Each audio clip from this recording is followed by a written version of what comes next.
रामायण में एक शादी ऐसी हुई थी जिसने सिर्फ दो राज्यों को ही नहीं जोड़ा बल्कि एक पूरे महाकाव्य के आप कह सकते हैं संघर्ष की नींव भी रख दी। तो चलिए आज राम और सीता के उसी दिव्य मिलन की कहानी में थोड़ा और गहरा उतरते हैं। और यही सवाल इस पूरी कहानी के दिल में है। सोचिए जरा, एक तरफ इतनी खुशी, इतना बड़ा उत्सव, और दूसरी तरफ वही उत्सव आगे चलकर इतने बड़े दुख और संघर्ष की वजह कैसे बन गया।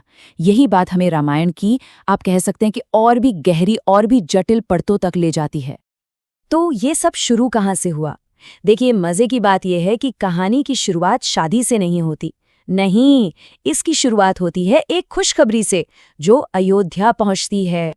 जनकपुर से एक दूत आता है और एक खत देता है रानी कैकई को। और उस खत में क्या था? राजा दशरथ के चारों बेटों की शादी की खबर। जरा सोचकर देखिए, एक नहीं, दो नहीं, चार राजकुमारों की शादी एक साथ।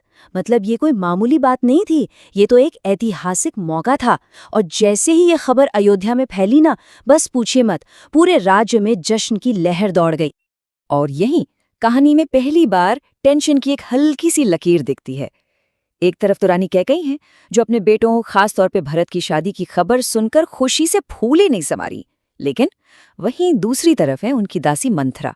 वो कैकई की कान भर रही है, कह रही है कि अरे ये जश्न तो बस दिखावा है, भरत के लिए तो एक रस्म अदायगी है, तुम्हें खुद अपने बेटे का भविष्य सुरक्षित करना होगा।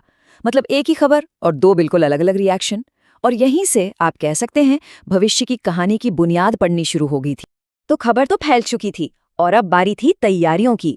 पूरा का पूरा अयोध्या राज्य इन शाही शादियों की तैयारियों में जी जान से जुट गया था। और तैयारियां भी क्या खूब थीं। पूरे शाही महल को ना हजारों लाखों दियों से मतलब दीपमाला से रोशन करने का हुक्म हुआ। अयोध्या के हर घर में मिठाइयां बट रही थीं, गोदान जैसे पवित्र काम हो रहे थे। लेकिन इसी जश्न और खुशी के माहौल के बीच मंथरा ने कैकेयी को एक सलाह दी। उसने कहा कि अपने पिता राजा अश्वपति को भी एक खास संदेश भेजो। और ये छोटी सी सलाह आगे चलकर एक ऐसी घटना की नींव रखने वाली थी जो पूरे अयोध्या का भविष्य हमेशा के लिए बदल देती। अच्छा, तैयारियों की बात तो हो गई, अब चलते हैं सीधा मुख्य समारोह की ओर। वो पल जब भव्य बारात अयोध्या से चलकर आखिरकार मिथिला पहुंचती है। चारों तरफ जश्न का माहौल था, हवा में उत्सव के गीत गूंज रहे थे। और ये जो लाइन है ना, आए रे बारात जनक जी के द्वारे, ये बस उस पल के उत्साह को, उस खुशी को एकदम सटीक तरीके से बयां करती है। पूरा का पूरा मिथिला नगर अपने दरवाजों पर, सड़कों पर था शाही दूल्हों का स्वागत करने के लिए। हर तरफ बस यही शोर, यही उमंग थी। तो चलिए अब जरा इन पवित्र रस्मों को समझते हैं। सबसे पहले दूल्हों का मंडप में स्वागत होता है। फिर राजा जनक खुद अपने होने वाले दामाद भगवान राम के पैर धोते हैं। ये सम्मान और आदर का प्रतीक है। इसके बाद होता है पाणी ग्रहण, जब दूल्हा दुल्हन एक दूसरे का हाथ थामते हैं। ये उनके मिलन का प्रतीक है। और आखिर में सिंदूर दान के साथ ये विवाह संपन्न होता है। देखिए, ये सिर्फ रस्में नहीं हैं, हर एक रस्म का एक बहुत गहरा मतलब है। ये सिर्फ एक सामाजिक नहीं बल्कि एक आध्यात्मिक मिलन था। और इस पवित्र मौके पर ये मंत्र गूंजता है, सर्वमंगल मांगल्ये शिवे सर्वार्थ साधिके शरण्ये त्र्यंबके गौरी नारायणी नमोस्तुते। ये एक बहुत ही शक्तिशाली मंत्र है। इसमें देवी नारायणी का आह्वान किया जा रहा है, उनसे प्रार्थना की जा रही है कि वो सबका मंगल करें, सबकी इच्छाएं पूरी करें। ये मंत्र उस पल की दिव्यता को, उस पवित्रता को और बढ़ा देता है। तो एक बात हमें याद रखनी होगी, ये सिर्फ राम और सीता का विवाह नहीं था, ये चार भाइयों का विवाह था, एक ही मंडप में, एक ही दिन। ये एक ऐसी अनोखी घटना थी जिसने दो बड़े बड़े शाही घरानों को एक बहुत ही मजबूत, अटूट रिश्ते में बांध दिया।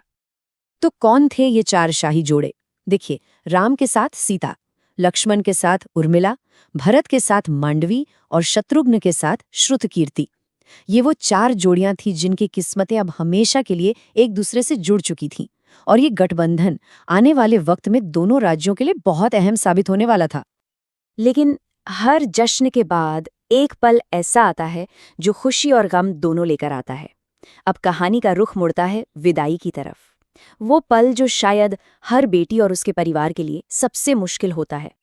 रानी सुनैना, सीता की माँ, के ये शब्द देखिए। विवाह और विदाई के बीच का समय एक तीखे तीर की तरह है। जैसे जैसे बिछड़ने का क्षण निकट आता है, उसकी नोक हृदय में और गहराई तक चुभती जाती है। कितनी गहरी बात कही है। ये शब्द हर उस माँ बाप के दिल की आवाज़ है जिन्होंने अपनी बेटी को विदा किया है। ये उस प्यार और उस दर्द को बयां करते हैं जो इस रिश्ते का हिस्सा है।